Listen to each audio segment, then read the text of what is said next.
புண்ணியாம்போஜ விகாசாய பாபத்வாந்த க்ஷயாய ச ஸ்ரீமான் ஆவிரபூத் பூமௌ ராமானுஜ திவாகரः தஸ்மை ராமானுஜார்யாய நமः பரமயோகினே யஸ்ருதிஸ்மிருதி சூத்ராணாம் அந்தர்ஜ்வரம் அசீஷமது. ஜகத்துக்கே ஆச்சாரியராய் உத்தாரக ஆச்சாரியராக அவதரித்தவர் சுவாமி ராமானுஜர். வேதத்தை தமிழாக்கி கொடுத்த பெருமை ஆழ்வார்களைச் சேரும். தமிழ் வேதத்தை உலகமெல்லாம் பிரச்சாரம் செய்ய வேண்டும், அதன் அர்த்தங்களை அனுஷ்டித்து லோகத்தவர் உஜ்ஜீவனம் அடைய வேணும் என்பதற்காகவே அவதரித்தவர்கள் ஆச்சாரியர்கள். அதிலே தலையானவராய் விளங்குகிறார் சுவாமி ராமானுஜர்.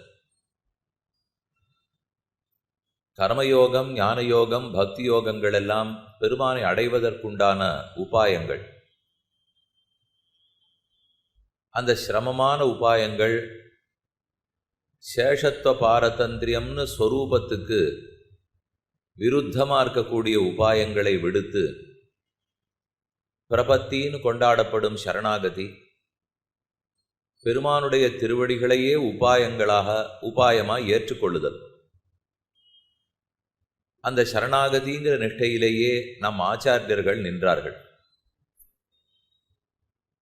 பெருமான் திருவடிகளில் சரணாகதியும் இரு வகைப்படும்.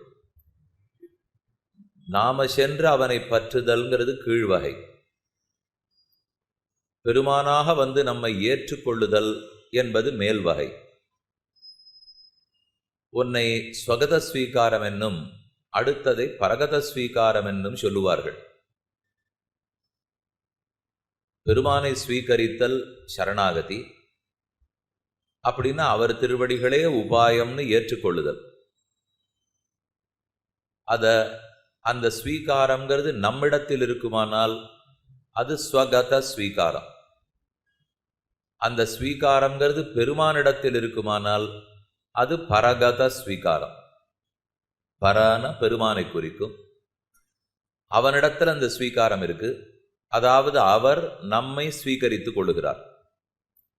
நம்மிடத்தில் அது இருந்ததுனால் நாம் போய் பெருமானை பற்றுகிறோம், நாம் ஸ்வீகாரம் பண்ணுகிறோம். இதைத்தான் மர்க்கட கிஷோரன் நியாயம் என்னும் மார்ஜார கிஷோரன் நியாயம் என்னும் இரண்டாக சொல்லுவார்கள். நாம போய் பெருமானை பற்றி கொண்டால் அது மர்க்கட கிஷோரன் நியாயம். ஒரு குரங்கு குட்டி தாய் குரங்கை பற்றி கொள்ளுமா போலே. மார்ஜார கிஷோரன் நியாயம் என்னால் தாய் பூனை குட்டி பூனை எப்படி பிடிச்சுக்குமோ அதை போல தாயான பெருமான், தாயாயளிக்கின்ற தண்டாமரை கண்ணன், எவ்வுயிர்க்கும் தாயிருக்கும் வண்ணமான எம்பெருமான், அவர் வந்து நம்மை ஏற்றுக்கொள்கிறார். இது பெருமானிடத்திலே நாம காண்பது.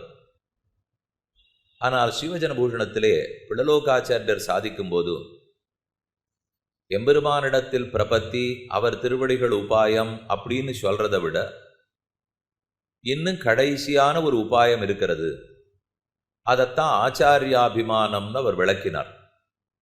அதை சரமோபாயம், அந்திமோபாயம் என்ன ஸ்ரீவைஷ்ணவ சம்பிரதாயத்தில் கொண்டாடுகிறோம். அந்திமானாலும் கடைசி, சரமானாலும் கடைசி. அப்படின்னா இதற்கு மேற்பட்ட உபாயம் இல்லை. கர்மயோகத்துக்கு மேலே இருக்கான்னு கேட்டால் ஞானம்னு சொல்லலாம். கர்ம ஞானங்களுக்கு மேலேன்னு கேட்டால் பக்தின்னு சொல்லலாம். கர்ம ஞான பக்தி யோகங்களுக்கு மேலேன்னு கேட்டால் சரணாகதின்னு சொல்லலாம். கர்ம ஞான பக்தி சரணாகதிக்கு மேலேன்னு கேட்டால் ஆச்சாரிய அபிமானம் என்று சொல்ல வேண்டும். அதைத்தான் கடைசியான உபாயம் சரமோபாயம்னு கொண்டாடுறோம். அந்த சரமோபாயத்திலும் இரண்டு வகை. நாம போய் ஆச்சாரியனை பற்றுவது, ஆச்சாரியன் நம்மை ஏற்றுக்கொள்வது. அதுலேயும் ஸ்வகத ஸ்வீகாரம் உள்ளது, பரகத ஸ்வீகாரம் உள்ளது. அதில் ஸ்வகத ஸ்வீகாரத்தை விட ஆச்சாரியனா நம்மிடத்தில் அபிமானத்தை வைத்தால் அது சாலச் சிறந்தது. அப்ப நாம ஆச்சாரியன் அபிமானிக்க போறோமா, அல்லது ஆச்சாரியன் இவன் என்னுடையவன் என்று நம்மை அபிமானிக்கப் போகிறாரான்னு என்னால் நாம் அபிமானித்ததை விட ஆச்சாரியன் நம்மை அபிமானித்தால் கை நழுவாது. அதைத்தான் சரமமான உபாயம்னு சொல்லுகிறோம். ராமானுஷரிடத்தே எதை போன்ற உபாயத்தை பார்த்தோம்? நாம சென்று அவரை அனுவர்த்தனம் பண்ணி பிரார்த்தித்து வெகு காலத்துக்கு கைங்கரியத்தை பண்ணி பெற்றோமா? அல்லது இது எதையுமே எதிர்பார்க்காமல் அவராக தன்னுடைய கருணையாலேயே நம்மை ஏற்றுக்கொள்ளுகிறாரா? இரண்டாவது தான் ராமானுஷர் விஷயத்தில் உண்மை என்பது அனைவரும் அறிவோம். எவ்வளவு தூரம் நாம் அவர் அனுவர்த்தனம் பண்ணியிருக்கோம்? அவர் காலத்திலேயே அப்படி பண்ணதில்லை. அவர் 18 பர்யாயம் நடந்து திருக்கோட்டியூருக்கு போய் திருமந்திரத்தையும் சரமஸ்லோகத்தையும் பெற்றார். ஆனால் உடனே அதே போல மற்ற பேர் தன்னை அனுவர்த்தனம் பண்ணி வாங்கிக்கட்டும்னு இருந்தாரா? அப்படி இல்லை. அடுத்தது கிருபாமாத்திர பிரசன்னாச்சாரியராய் கேட்பவர்களுக்கு ஆசை இருந்தால் கொடுத்து விடுவோம் அப்படிங்கிற நல்லெண்ணத்தோட சௌஹார்தத்தோட உதார ஸ்வபாவத்தோட சுவாமி நடந்து கொண்டார். அதனால் ராமானுஜருடைய அபிமானத்துக்கு உட்பட்டு விட்டோம் என்னால் அதுவே சரமமான உபாயம், அதுதான் சரமமான வழியாக இருக்கிறது என்பதைத்தான் சரமோபாய நிர்ணயத்தை நாயனாராச்சான் பிள்ளை ரொம்ப ஆச்சரியமா சாதிக்கிறார். அடிப்படை கருத்து இது. நல்ல சரமோபாயம்னு சொல்லச்சே அந்திமோபாயம்னு சொன்னால் இது ஆச்சாரியாபிமானம்ங்கிறதோடு நிறுத்திவிட வேண்டாம். நாம சென்று ஆச்சாரியனை பற்றுவதை விட அவர் நம்மை ஏற்றுக்கொள்ளுகிறாருங்கிறது தான் இன்னும் முக்கியம். சரி, அப்ப அடுத்த சந்தேகம் வரும். நாளையிலிருந்து நாம சென்று ஆச்சாரியனுக்கு கைங்கரியம் பண்ணலாமா வேண்டாமா? அவர் கூட்டா நாமா போகணுமா, இல்லை அவரை நம்ம கிரகத்துக்கு சுவாமி எழுந்தருளணும் அப்படின்னு சொல்லிட்டு விட்டுடலாமானால், இந்த ஸ்வீகாரம்ங்கிறது காலால நடந்து போற ஸ்வீகாரத்தை பத்தி இப்ப சொல்லலை. இந்த அபிமானம்ங்கிறது வாயால பேசுற அபிமானத்தை பத்தி இப்ப சொல்லலை. உள்ளத்தால் யார் ஏற்றுக்கொண்டிருக்கிறாருங்கிறது பிரதானம். நாம ஆச்சாரியனை உள்ளத்தால ஏத்துன்னு இருக்கோமா, அவர் நம்ம தன் உள்ளத்தால் அபிமானிச்சிருக்காரானால் கண்டிப்பா ரெண்டாவது தான். நாம் இப்ப ஆச்சாரியனிடத்துல போயின்னு இருக்கோமே, நமக்கு ஒரு ஆச்சாரியன். இப்ப இத்தனை பேர் இங்க உட்காண்டிருக்கீழ்னால் அவர்கள் இப்ப இந்த யதிராஜஜீயர் மடத்து சிஷ்யர்கள் அப்படின்னு சொல்லியிருந்தால் ஒரு 1000 பேர் இங்க இருக்கான்னு வச்சுங்களேன். 1000 பேருக்கு ஒரே ஆச்சாரியன் தான் இருப்பார். அப்ப அவர் ஒருத்தரை பத்தி நினைத்து நம்ம அன்பு, பாசம், பக்தி, பிராவண்யம் எல்லாத்தையும் ஒருத்தர் இடத்துல வச்சுடுவோம். அதுல கஷ்டம் வராது. இப்போ ஒரே குழந்தையா இருக்கிறவா அவர்களுக்கு அன்பு பாசம் எல்லாத்தையும் அந்த குழந்தையினிடத்துல காட்டுறதுல ஒன்றும் பாகுபாடு இருக்காது. இதே 2 குழந்தைகள், 3 குழந்தைகள், 4 குழந்தைகள்னு இருந்துட்டால் அப்ப அதுகளுக்குள்ள என்ன பிரிப்பலா தாய்? அந்த தாய் தன் பாசத்தை காட்டியாகணும். அதுக்குள்ள பிரிக்க முடியுமான்னா குழந்தைக்கு கட்டம் இல்லை, அம்மா ஒத்தி தான். அதனால எத்தனை குழந்தைகளா இருந்தாலும் தாயினிடத்துல அன்பு காட்டிடும். ஆனா தாயாருக்கு இப்ப இந்த நாள்லன்னா நாம் இருவர், நமக்கு இருவர், 2 பேர்னா அப்புறம் ஒத்தர்னா இனிமே அதை கூட அனுமதிக்க போறாளான்னே தெரியல. அந்த நிலைக்கு போயிட்டோம். 2030 வந்ததுன்னா எங்கேயோ உலகத்திலேயே ரொம்ப பெரியவர்களா நாம தான் ஜனத்தொகையில வந்துட போறோம்னு சொல்றாளே. அப்படின்னா இப்போ எல்லாம் குறைஞ்சின்னு போறது. இப்ப கவலை இல்லை. அந்த நாள்ல முதல்ல நிறைய குழந்தைகள் பெறணும். சாஸ்திரப்படியும் ஏஷ்டவியாகா பகவப்புத்திராகான்னு சொல்றது. எதுக்குன்னால் யாரானு ஒருத்தனானு மிஞ்சி கயாசிராத்தம் பண்ண மாட்டானா அப்படிங்கிறதுக்காகத்தான் நிறைய குழந்தைகளை பெற்றார்களாம். இன்னைக்கு அதுக்கெல்லாம் இல்லை, யாரும் அப்படி போகிறதும் இல்லை. அந்த நாள்ல நிறைய பெத்து பிழைக்கிறான்னு சொல்ல மாட்டாளா? அதனால பெத்ததே குழந்தை பிழைக்கிறதே அதிசயம், அம்மா பிழைக்கிறது அதிசயமா இருந்தது. அப்ப நிறைய குழந்தைகள் இருந்தால் அத்தனை பேரிடத்துலையும் தாயார் என்ன அன்பை குறைச்சிடுவளா?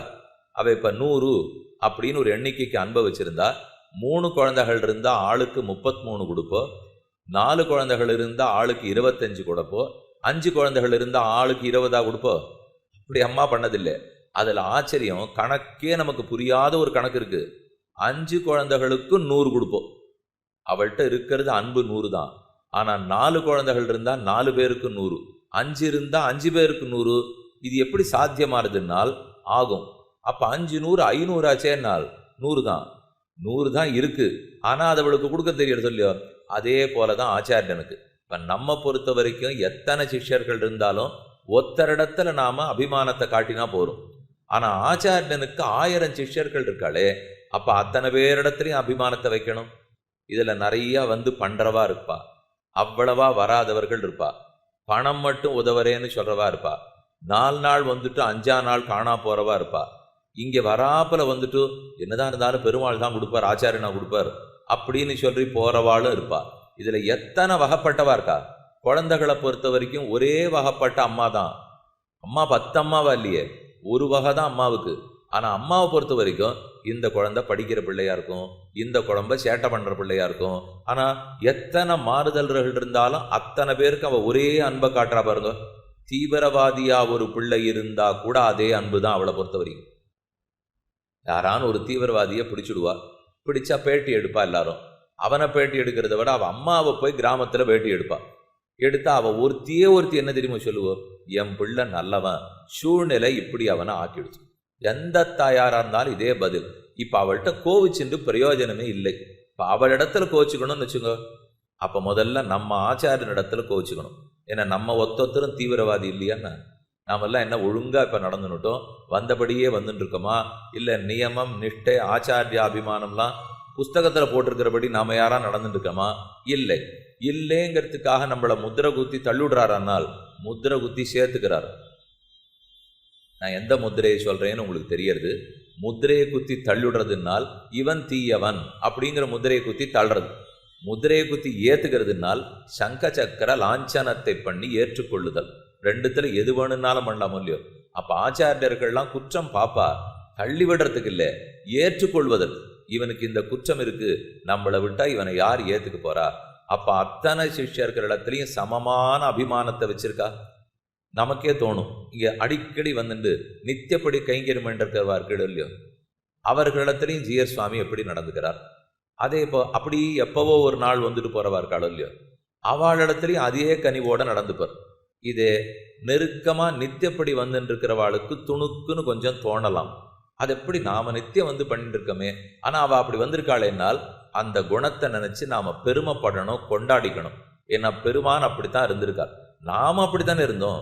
இருந்தத்தை தேர்ச்சி தான் இன்னைக்கு நம்ம வந்திருக்கோம்னால், அப்ப அந்த கொஞ்சம் கொஞ்சமா வர்றவரை என்ன தெரியுமா நினைச்சுக்கணும், இன்னும் கொஞ்ச நாள்ல அவரும் இதே மாதிரி வருவார் அப்படின்னு தான் நம்ம நம்பணுமே தவிர, அது என்ன நம்ம கிட்ட குறைவா, நம்ம கிட்டன்னா நன்னா நடந்துக்கணும், அவர்கிட்ட போய் இப்படி நடந்துக்கிறாரேன்னு நினைச்சுடவே கூடாது. இதுதான் நாம அவரிடத்துல வைக்கிற அபிமானத்துக்கும் அவர் நம்மிடத்துல வைக்கிற அபிமானத்துக்கும் வித்தியாசம். நாம வைத்தா ஒத்தரிடத்துல ஒரு மாதிரி இருக்கிறவர்கிட்ட வச்சா போரும். ஆனா அவர் வச்சா இத்தனை பேரிடத்துலையும் சமமா, அத்தனை பேரும் சமமா உயர்ந்தவர்களா இருக்க போறது இல்லை. அதே நிஷ்டையோடு இருக்க மாட்டா, அதே ஞானத்தோடு இருக்க மாட்டா. ஏன் இப்ப 74 சிம்மாசனாதிபதிகள் ஒரே மாதிரி பட்டவாளான்னு உடையவருக்கு, அவரவர்கள் வெவ்வேறு மாதிரி தான் இருந்திருப்பா. 12,000 ஸ்ரீவைஷ்ணவர்கள் ஒரே மாதிரி பட்டவர்களா? இல்லை. அப்படிங்கிறத நாம புரிஞ்சுண்டு, அதனாலதான் ஆச்சாரியாபிமானத்திலையும் ஸ்வகதத்தை விட பரகதத்துக்கு ஏற்றம்னு தெரிஞ்சுக்கணும். எப்ப பரகதம்னு வந்தாலும் அது பல பேரை பார்த்து கொடுக்க வேண்டியது. அதனாலதான் சுகிருதம் சர்வபூதானாம் ஞாத்வாமாம் சாந்தி மிருச்சதி. கண்ணன் கீதையில சாதிக்கிறார், சர்வபூதத்துக்கு என்ன சுகிருத்துன்னு நினைச்சுக்கோ. அங்க ராமானுஜர் பாஷ்யத்துல சாதிக்கிறார், அது என்ன சுகிருதம் சர்வபூதானாம், மனுஷானாம் சொல்லக்கூடாதா? பூதானால்னா பட்டாம்பூச்சியிலேருந்து மாட்டிலேருந்து கோழியிலேருந்து அத்தனையும் சேர்ந்தது. பெருமானை பொறுத்தவரை மனுஷர்களுக்கும் மற்றதுக்கும் இல்லை, எந்த விலங்கா இருக்கட்டும் பறவையா இருக்கட்டும் மொத்தத்துக்கு நான் சுகிருத்துன்னு அவர் சொல்லியிருந்தால்தான் கஜேந்திரனுக்கு ஏன் ஓடினார்னு அர்த்தம் கிடைக்கும், ஜட்டாயுவுக்கு ஏன் போனார்னு புரியும், பிரஹ்லாதனுக்கு ஏன் போனார்னு தெரியும், எங்கோ ஒரு திரௌபதி கூப்பிட்ட குரலுக்கு ஏன் ஓடினார்னு தெரியும். எங்க தப்பு நடந்ததுனாலும் அது எத்தனை தாழ்ந்தவனா இருந்தாலும் தான் ஏன் போய் நிற்கிறாருங்கிறது தெரியும். அந்த வேகத்துல அவர் முதல்ல நல்லது பண்ணிடுவார், பண்ண பிற்பாடுதான் இவனுக்கு இதுக்கு அதிகாரம் இருக்கா இல்லையான்னு யோசிப்பார். நம்மாழ்வார் பாசுரம் பாடுறார், என்னை தீமனம் கெடுத்தாய் மறுவித்தொழும் மனமே தந்தாய். 2 பாட்டு, 2ஆம் பத்து 7ஆம் திருவாய்மொழி. வரிசையா ஒவ்வொரு திருநாமத்துக்கு ஒவ்வொரு பாட்டு, துவாதச திருநாம பாட்டு. அது கேசவ நாராயண மாதவ கோவிந்த விஷ்ணு மதுசூதன என்று ஒவ்வொரு பாட்டா சொல்லிட்டு வரார். அதுல இந்த 2 பாசுரத்தால பெருமானிடத்துல விண்ணப்பிச்சுக்கிறார், எனக்கு இருக்கிற மனசுல இருக்கிற தீமையெல்லாம் நீ தான் போக்கினேன், என்னை தீமனம் கெடுத்தாய். மனத்தை அழிச்சுட மாட்டார், ஏன்னா மனசை வச்சுன்னு தானே பெருமானையே தியானிக்க முடியும். அப்ப மனசுல இருக்கிற தீமையை போக்குகிறார், என்னை தீமனம் கெடுத்தாய் மறுவித்தொழும் மனமே தந்தாய். உன் திருவடிகளையே பற்றி எப்போதும் அதை நினைச்சுட்டே இருக்கிற மனசை கொடுத்தாய். ரெண்டையும் சொன்னார் ஆழ்வார். ஆனா என்ன பாட்டில் எப்படி சொல்லியிருக்கணும்? முன் பாட்டில் என்னை தீமனம் கெடுத்தாய், என்னுடைய மனசுல இருக்கிற தீமையெல்லாம் கெடுத்தாய், அப்புறம் மறுவித்தொழும் மனமே தந்தாய், அஜீர்ணம் போச்சுன்னா தானே சாப்பிட முடியும். அதனால அதுக்கு அப்புறம் சொல்லிட்டு இருக்கணும் உன்னையே நினைக்கிற மனசை கொடுத்தேன்னுட்டு. ஆனா ஆழ்வார் என்னமோ தெரியல, அவசரமா தெரியல, மறுவித்தொழும் மனமே தந்தாயின்னு முன்பாட்டில் பாடிவிட்டார். அப்படின்னா மனசுல இருக்கிற அழுக்கு போகணுமே, போனாத்தானே பெருமான் நினைக்க முடியும்னு தோணித்து. ஓ அப்படியா, ஆமா அதை பண்ணார், ஆனா நான் தான் அதை விட்டுட்டேன் போல் இருக்கு, என்னை தீமனம் கெடுத்தாயின்னு அடுத்து பாடினார். நம்மள வீட்டில் சாதிக்கிறார். அப்படி ஒன்றும் பெருமாள் வரிசை பார்த்தெல்லாம் பண்ண மாட்டாராம். ஆழ்வார்னு ஒரு சிஷ்யன்னு கண்ணில் பட்ட உடனே சட்டுன்னு மேல் விழுந்து இந்தான்னு உனக்கு நல்ல மனசை கொடுத்துட்டு வரான். அப்புறம் அவருக்கு பக்கத்தில் இருக்கிறவா மந்திரி பிரதானிகள்லாம் சொல்லுவா, நீர் பாட்டுக்கு கொடுத்துட்டீர், அவருக்கு இன்னும் மனசே ஒழுங்காகலை, அதை செஞ்சுட்டு கொடுக்க வேண்டாமான்னா, சரி சரி அப்படியா, இந்த அத்தீமையை போக்கிக்கோ அப்படின்னு அப்புறம் போக்குவலாம். ஏன் அவ்வளோ தூரம்? அனைவரும் போய் அமருலகில், எல்லாரும் வைகுந்தத்தை கொடுக்குறார் பெருமான்னு சொல்கிறோம். அறுவர்தம் பிறவி அம்சிறையேன்னு பாசம். பாட்டில் என்ன இருக்கு? அமர் அங்கே போய் அமருலகில் அவர்கள்லாம் அமருலகத்துக்கு போய் செய்வா. அறுவர்தம் பிறவி அம்சிறையே, அம்சிறைங்கிற கர்மபந்தம் அறுத்து அப்புறம் அமருலகிற்கு போவர்னு தானே பாட்டு இருக்கணும். ஆனால் அமருலகிற்கு போவார்கள்னு சொல்லிட்டு அறுவர்தம் பிறவி அம்சிறையேங்கிறார். அப்போ அர்ச்சிராதி மார்க்கத்தில் கிளம்பி வைகுந்த வாசலுக்கு போயிட்டு கர்மங்களை தொலைச்சிக்கலாமா? இல்லை கர்மங்களை தொலைச்சுட்டு தான் அர்ச்சிராதி மார்க்கத்தில் கால வைக்க முடியுமானால் கர்மம் தொலைஞ்சா தான் போக முடியும் அப்படின்னு ஆழ்வார் பாடலை. என்னால் பெருமான் இந்த வரிசை பார்க்கறது இல்லை. தனக்கா ஒரு விருப்பம் ஒருத்தர் பேரில் வந்துடுத்துனால் சரி நீர் அர்ச்சிராதி மார்க்கத்தில் போயின்றுன்னு வரோம். நடந்துட்டு இருக்கிறவனுக்கு நம்ம கர்மங்களே இன்னும் போல இருக்கேன்னு அப்போ தான் தோன்றது. சரி என்ன இப்போ தான் போக்கினா போச்சு, இப்படியெல்லாம் பண்ணலாமா சுவாமினால்? அப்பேற்பட்ட முதலாளி நிரங்குஷ சுதந்திரன், எதை பண்ணா கேட்கறதுக்கு ஆள் இருக்கா? ஆமான்னு அவர் கொடுத்துட்டார், கொடுத்த விற்பாடு போக்குகிறார்னால் இதெல்லாம் நம்ம அபிமானம் வச்சா நடக்குமா சொல்லுங்க? இது அவர் அபிமானம் வைத்தா தான் இத்தனையும் சாத்தியமே தவிர நாம் அபிமானம்னு வைத்தோம்னால் வரிசையா ஒழுங்கா இது முடிஞ்சுதா இது முடிஞ்சுதா இது முடிஞ்சுதான்னு பார்த்துன்னு தான் போக முடியும். அதை போல நாம ஆச்சாரியனை பற்ற போனோம்னால் இதற்கடுத்துன்னு வரணும். என்ன வரணும்னு சொல்றேன். ஈஸ்வரஸ்ய சௌஹார்தம் எதிர்ச்சா சுகிருதம் விஷ்ணோ கடாட்சம் அத்வேஷம் ஆபிமுக்கியம் சாது சமாகமம் ஆச்சாரிய கடாட்சம், அப்புறம் ஈஸ்வர பிராப்தி. படிக்கட்டே 8 படி, என்னைக்கு ஏறுறது என்னைக்கு போறது, இதெல்லாத்தையும் அப்படியே தள்ளுங்கப்போ. கையெழுத்து போடுறதுக்கு அரசாங்கத்திலேருந்து ஏற்படுத்தி வச்சிருக்காளோ இல்லையோ, இதை தாண்டி அதுக்கு போ, அதை தாண்டி அதுக்கு போ, அதை தாண்டி அதுக்கு போ, எல்லாத்தையும் கையெழுத்து வாங்கிட்டு வந்தியானா தொழிற்சாலை ஆரம்பிச்சுக்கலாம். அதில் பாரத தேசம் எத்தனாவதுல இருக்குன்னு ஒரு கணக்கு போடுவா. உலகத்தில் இருக்கிற நாடுகளிலே நாம் 41ஆவதாக இருந்தோம். இப்போ பாருங்க, இது வந்த உடனே கடந்த 5 வருஷத்துக்குள்ளே நாம் 22ஆவது ஆயிட்டோம். அப்படின்னா அது என்ன தெரியுமோ, தொழில் தொடங்குவதற்கு எவ்வளவு சுலபமாக்கி கொடுத்துருக்கா அப்படிங்கிறத வச்சு தான் அதை போடுவா. அதை போல இப்போ நாம் பெருமானை பற்றினாலோ நாம் சென்று ஆச்சாரியனை பற்றினாலோ இதை தாண்டணும் இதை தாண்டணும் இதை தாண்டணும் இதை தாண்டணும். ஆனால் ஆச்சாரியன் கூப்பிட போறாருன்னு வச்சுக்கோ, இந்த கோட்டிக்குள்ள அந்த கடைசியில் ஒருத்தர் இருக்கார், அவர் இப்படி வந்து தீர்த்தம் வாழ்ந்து மந்திராட்சத்தை வாழ்ந்து போனோம்னா நாழி ஆகும். இங்க இருக்கிற ஆச்சாரியன் வா நாள் அப்ப எல்லாரையும் தாண்டி வந்துடுவா. அவ அத்தனை பேர் நம்மள ஒரு கண்ணோட ஒரு பார்வை பாப்பா பாருங்க. நாங்க எல்லாரும் பின்னாடி நின்றுட்டு இருக்கோம், இவரை மட்டும் சுவாமி கூப்பிட்டாரேன்னு நினைப்பாரோ இல்லையோ. கூப்பிட்டுட்டாரேன்னு கோவிச்சு கூடாது, கூப்பிட்டுட்டாரேன்னு பொறாமப்படக்கூடாது, வருத்தப்படக்கூடாது. அவன் பாக்கியம், ஆச்சாரியனுக்கு அவன் பேர்ல இருக்கிற விருப்பம், அதனால் அவர் ஏற்றுக்கொண்டார். அந்த அபிமானத்துக்கு நாமும் எப்படி பாத்திரர்கள் ஆக வேண்டும் என்பதைத்தான் யோசித்து கொண்டே இருக்க வேண்டும். அப்ப அது உபாயமா போறதில்லை, அவர் அபிமானத்துக்கு நம்ம பாத்திரனாகணும். அதுக்கு என்ன செய்யணும்னா ஆத்ம குணங்கள் இருந்ததுன்னா ஆச்சாரிய அபிமானம் கிடைக்கும். அதாவது சாந்த சமதமாதி குணங்கள்னு சொல்லுகிறோம் இல்லையோ, இந்த பிடலோகாச்சார் சாதித்தார். ஆத்ம குணம் வந்துடுத்துனால் ஆச்சாரிய சம்பந்தம் கிடைக்கும். ஆச்சாரிய சம்பந்தம் கிடைச்சாதான் மந்திர உபதேசம் கிடைக்கும். மந்திரம் கிடைச்சுடுத்துனால் மந்திரத்துக்குள்ளீடான நாராயணன் கிடைச்சிடுவார். நாராயணன் கிடைச்சிட்டார்னால் வைகுந்தமானகர் மற்றது கையதுவே அப்படின்னு வைகுந்தமே கிடைச்சிடும். இது இத்தனைக்கு முதல் படி என்னவா இருக்கு? நம்ம இடத்துல நல்ல குணங்களை வளர்த்து கொள்ள வேண்டும். ஆத்ம குணம் வளர வளர ஆச்சாரியனுடைய கடாட்சம் கிடைச்சிடும். இதை தவிர தனித்து சிறப்பா நாம பண்ண வேண்டியதெல்லாம் ஏதும் இல்லை, தானே சுலபத்துல நடக்கும். அதனாலே இதை சரமோபாயம்னு சொல்லி ஆச்சாரியன் நம்மை பற்றுதல்னு சொல்றாரே, எதனால் அதன் பெருமைன்னு பார்த்தீர்கள்னால் அதுதான் எளிதில் காரியகரம். அதுதான் எத்தகையவர்களுக்கும் எல்லா வகைப்பட்டவர்களுக்கும் சமமா கொடுக்கும். அதுதான் நாம் அவரை பற்றுறதுங்கிற அது ஒரு தாழ்ந்த விஷயத்தை விட அவர் நம்மை ஏற்றுக்கொள்ளுதல்ங்கிறது இன்னும் வசந்ததாருது. காத்துட்டு இருக்கிற வேண்டிய தேவை இருக்காது. எல்லாரையும் சமமா நடத்துவார். அந்த சரமோபாயத்தை நிர்ணயம் பண்ணுவோம். யார் அந்த ஆச்சாரியன்? சரமமான உபாயம் ஆச்சாரியாபிமானம்னால் அந்த ஆச்சாரியன் யாருன்னு கேட்டால், அடியேன் யாரிடத்துல போய் இப்ப சேர்ந்திருக்கேனோ அவர் ஆச்சாரியன். அவருக்கு ஆச்சாரியனும் ஆச்சாரியன், அவருக்கு ஆச்சாரியனும் ஆச்சாரியன், அவருக்கு ஆச்சாரியன். கடைசியா யார் ஆச்சாரியன்னா சுவாமி ராமானுஜர் ஆச்சாரியர். அப்ப சரமமான உபாயம் யாருன்னால் ராமானுஜருடைய திருவடி சரமமான உபாயம். ஏன் அதுக்கு முன்னாடி இருக்கிறவர்கள் பெரிய நம்பிகள், ஆளவந்தார், மணக்கால் நம்பி, உய்ய கொண்டார், அப்படி இருக்கிறவர்கள்லாம் நாதமுனிகள்லாம் இருந்தாலே. அப்ப அவர்கள்லாம் முன்னால் ஆச்சாரியர்கள் இல்லையானால் இந்த நூலில் நாயனாராச்சான் பிள்ளை முக்கியமா சொல்லிட்டு வருவதே, பின்னாடி இருக்கிற ஆச்சாரியர்கள்லாம் எப்படி போய் உடையவரிடத்துல அன்வயிச்சுடுறாரோ, உடையவருக்கு முன்னாடி இருக்கிற ஆச்சாரியர்களும் அவரிடத்துல தான் வந்து அன்வயிக்கிறாங்கிறார். பின்னாடி இருக்கிறவர் அங்கதான் அன்வயம், முன்னாடி இருக்கிறவாளுக்கு அங்கதான் அன்வயம். அது எப்படி சாத்தியம்? பின்னாடி இருக்கிறவா அங்க போகலாம், முன்னாடி இருக்கிறவா வருவாளானால் பாரா, நீங்க நல்ல சங்கிலி போட்டுண்டு அந்த சங்கிலியில நடுவுல ஒரு பதக்கம் போட்டு இருக்கீங்களா பாருங்க.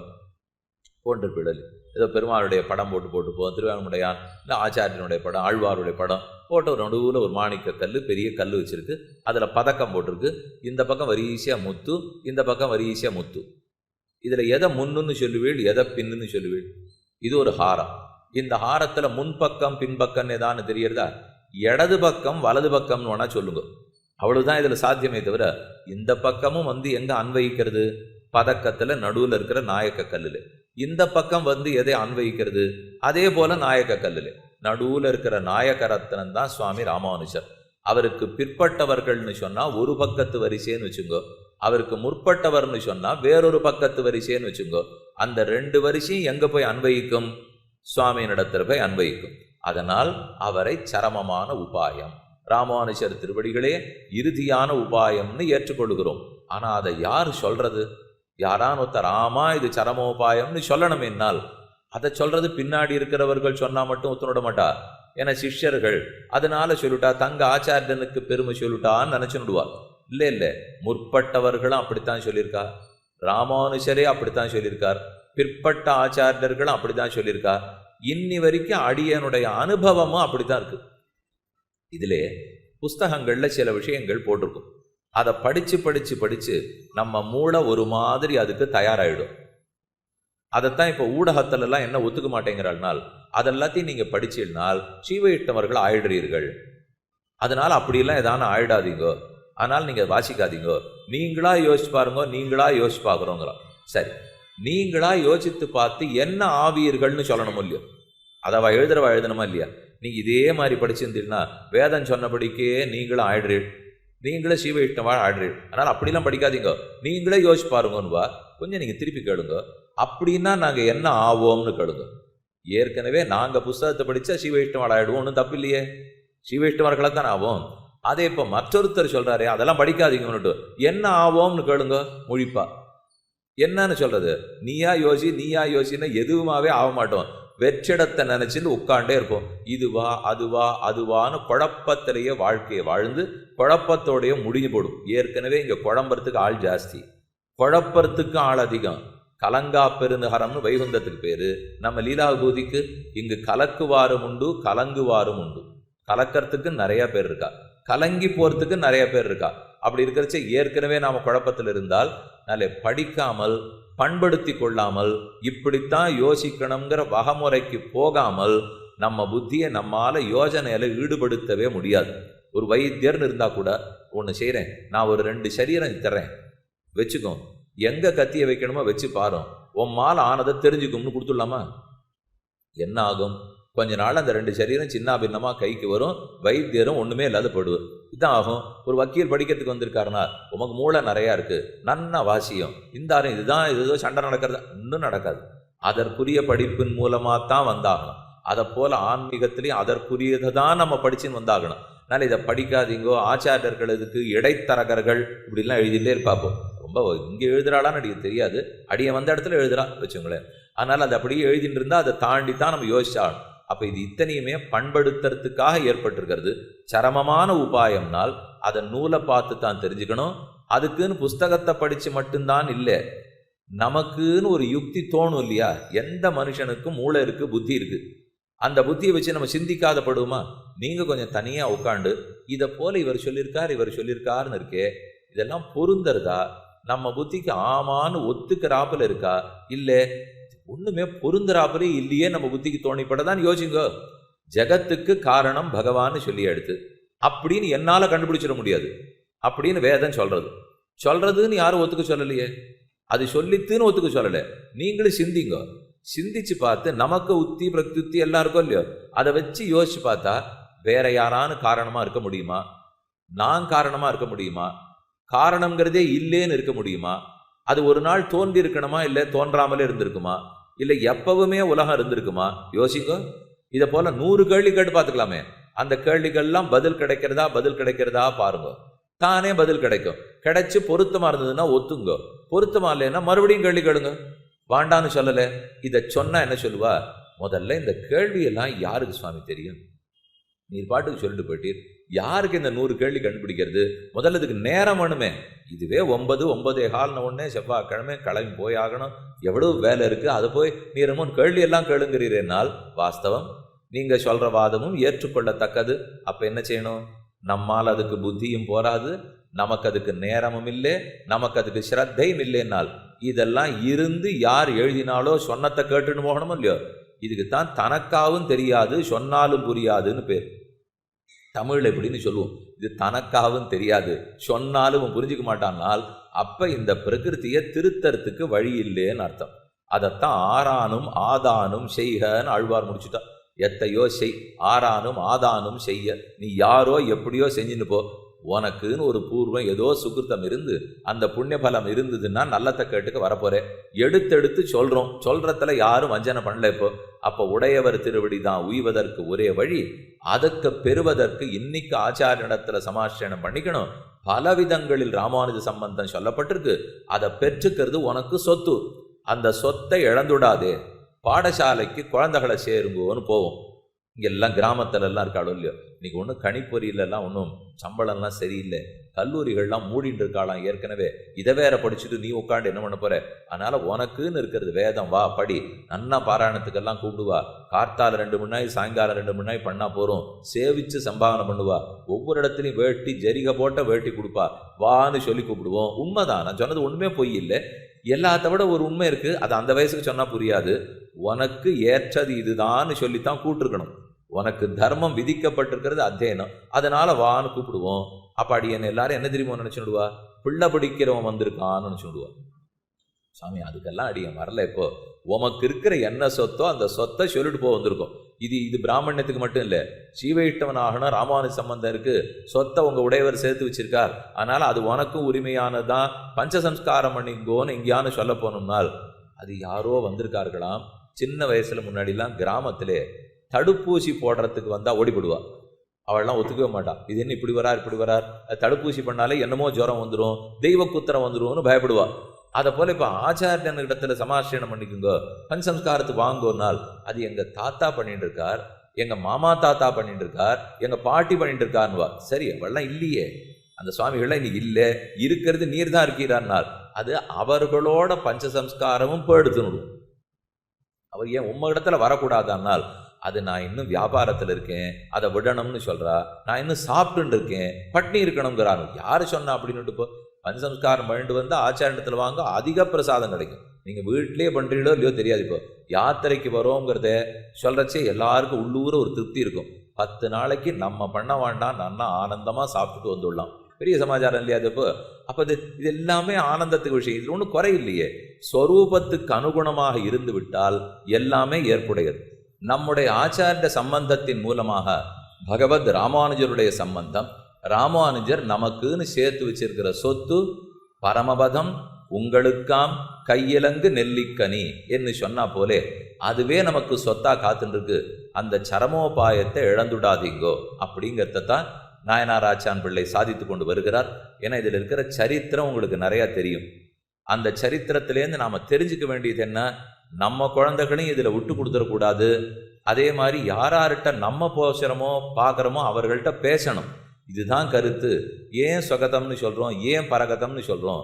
பெருமான் அபிமானத்தை விட ஆச்சாரியாபிமானம்ங்கிறத இன்னும் எதுனால பேசின்னு இருக்கோம் அப்படிங்கிறத எடுத்து சொல்லணும் இல்லையோ? இந்த கருத்தை நன்னா மனசில் வச்சுங்கோ. எத்தனை பேரிடத்துல சொல்ல முடியுமோ சொல்லுங்கோ.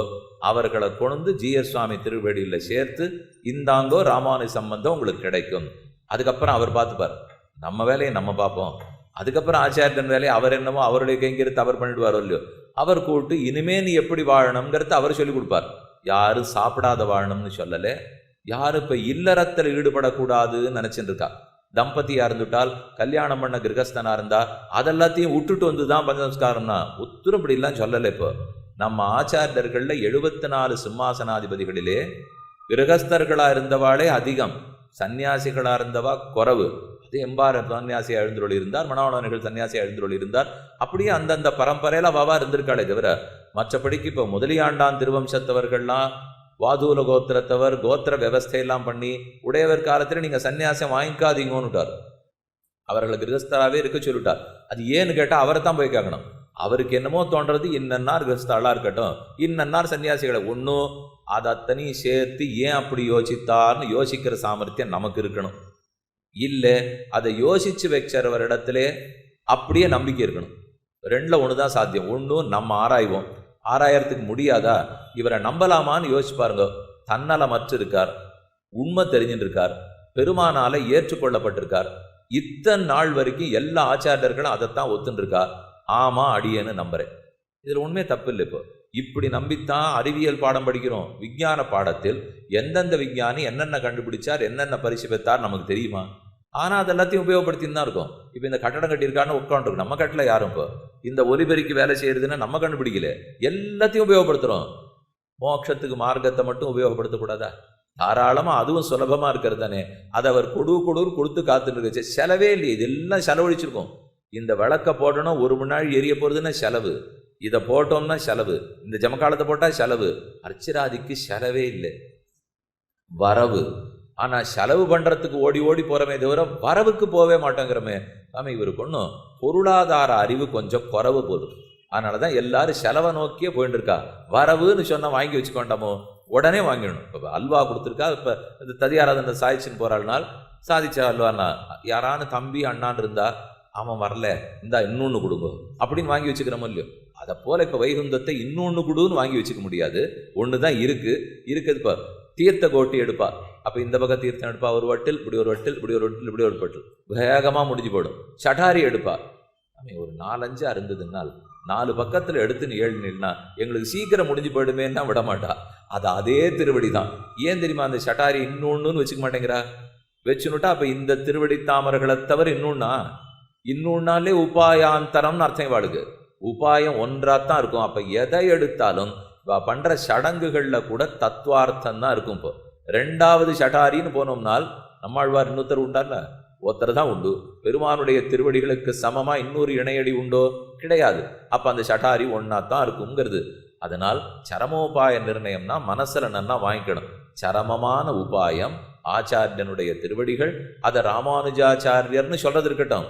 முதல்ல இப்போ நம்ம ஆச்சாரியனை உபகாரகனா பற்றினால்தான் அடுத்தடுத்து இருக்கிற வேலையை அவா பார்த்துருவா. இப்போ ராமானுஜரிடத்துல போகிற அளவுக்கு ஒழுங்காக நடக்குமா? நம்ம பதக்குன்னு நினச்சிட்டே இருக்க வேண்டாம். திருமலையில் பெருமாள் சேவைக்கு போரிடு, அதில் கூண்டாக வச்சிருக்காளோ இல்லையோ, 100 பேர் 200 பேரை அனுப்புவா. முதல் கூண்டுக்குள்ளே போகிற வரைக்கும் தான் நம்ம வேலை. உள்ளே போன பிற்பாடு அடுத்ததுக்கு போவோமா, திருவேங்கடவன் முன்னாடி போய் நிற்கணுமான்னா நம்ம யாரான்னு கவலை பண்ணோம். நீங்கள் வெளியில் வர நினச்சா கூட வர முடியாது. கதவு பூட்டி சாவி அவா வச்சுட்டு இருக்கா, எங்கேயும் போக முடியாது. இந்த கூண்டுக்குள்ளே போனால் திறந்து விடுவா, அடுத்த கூண்டு தான். அடுத்த கூண்டுக்குள்ளே போனால் அடுத்தது தான். விறுவிறுன்னு அந்த வைகுந்தத்தில் மேலே ஓடுற சத்தம் எல்லாரும் கேட்கும். குறுக்க பெரிய இளமையர்கள் திருவீதியை தாண்டுவோம் இல்லையோ, அதை தாண்டி அந்த பக்கம் போனால் இறங்கினா வெளியில் நடக்கிறதே என்னன்னு தெரியாது. மகாத்வாரம் வந்துடும், அனந்தாழ்வானுடைய பெரிய கடப்பாறையை பார்த்துருவோம். உள்ளே போயாச்சு, பலிபீடம் சேவிச்சுட்டோம், தேவஸ்தம்பம் ஆயிடுத்து போனால் திருவரங்கநாதன் ஆச்சரியமாக சயனிச்சுட்டு இருக்கார். உள்ள பங்காரு வாக்கீரியில் உள்ளே போனது தான் தெரியும். வெளியில் வெளிச்சம் இருக்கா, இருட்டு இருக்கா, பகலா இரவா கூட தெரியாது. அவர் முன்னாடி போய் நிற்க வச்சு சேவிச்சது தான் தெரியும்னா அதுதான் சுவாமி தெரியலேமோ. நிற்க விட்டுருந்தா தெரிஞ்சிருக்கும், நிற்கவே விடலை. ஆனால் அவர் நல்லா மனசில் இருக்க அந்த அரை வினாடி போகிறதா இருந்தாலும் 5 வினாடியாக இருந்தால் கூட அவர் அப்படி சேவிச்சுட்டு நகர்ந்துட்டோமோ இல்லையோ. இப்போ இதுக்கு நடுவில் இருக்கிறதெல்லாம் நம்ம வேற ஏதானும் முயற்சி பண்ணோமா? முதல் முயற்சி இங்கேருந்து போய் காலை வச்சு முதல் கூண்டுக்குள்ளே உட்காந்தோம். அதுவும் அவர் பிடிச்சி தள்ளி விட்டார்.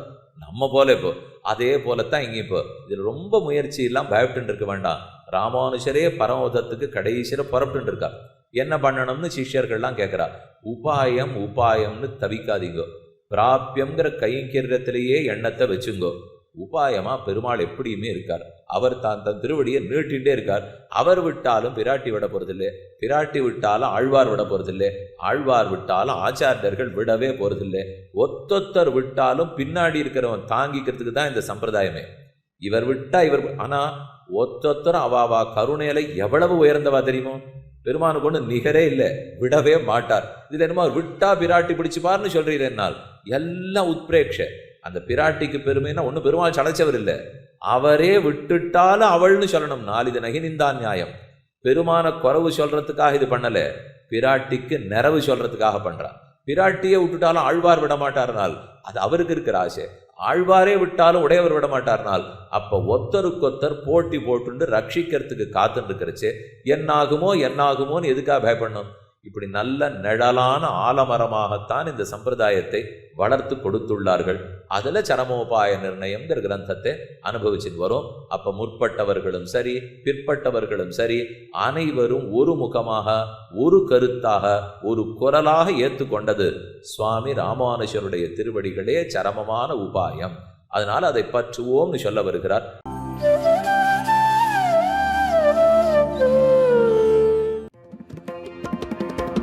यतिराज यतिराज यतिराज जय हो, यतिराज यतिराज रामानुज जय हो, रामानुज जय हो। यतिराज यतिराज यतिराज जय हो।